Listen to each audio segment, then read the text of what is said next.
الشاعر الغنائي أستاذ أيمن بهجت قمر، بنرحب بحضرتك معانا في موقع وشبكة إيرام الإخبارية العربية، وبنقول لحضرتك ألف مبروك الشركة والمؤتمر الصحفي النهاردة والانطلاقة إن شاء الله اللي يا رب تكون بالتوفيق. يا رب ان شاء الله بنفسكم معانا، الحمد لله ان شاء الله باذن الله. حضرتك كلمني بقى عن الفكرة من البداية والمعوقات اللي واجهتك.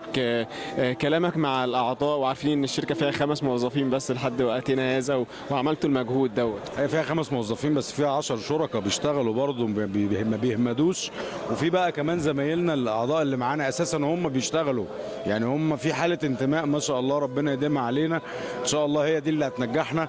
يمكن واجهنا صعوبات بسبب الامكانيات الماديه، ان احنا بنشتغل بالجهود الذاتيه وبس. الحمد لله الخطوات كانت بطيئه، بس الحمد لله ان احنا وصلنا ان احنا اللي قلنا عليه بنعمله وعملناه لغايه دلوقتي يعني. شفت تعاون من المطربين، وحضرتك باستمرار كنت بتنزل على صفحة حضرتك على الفيسبوك صور المطربين اللي بيتم انضمامهم للشركة باستمرار. قد ايه كان التعاون ده مثمر من وجهة نظر حضرتك؟ وفي نفس الوقت كان مدى التعاون قد ايه؟ دعيت حد من النجوم وحد رفض او لا احنا طبعا كنا عاملين اجتماع مغلق كده من يومين عشان خاطر نتكلم في اللي احنا وصلنا له واعلنا عنه النهارده وعرضناه عليهم، لكن الموضوع كان بس متاخد عشان اجواء وظروف البلد، فما كانش ينفع يبدو كفيه اجواء احتفاليه.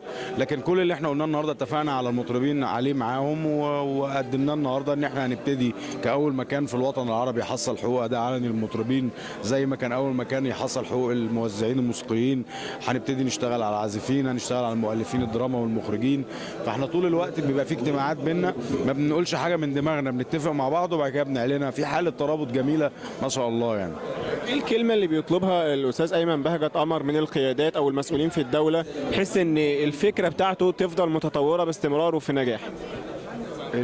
تفعيل القوانين، يعني الزام كل الناس بانها تحترم القوانين، ان القوانين موجوده، يمكن في تعديلات بسيطه محتاجينها لكن القوانين موجوده. فبنطلب من اي مكان يحترم قانون حق المؤلف وحمايه الملكيه الفكريه.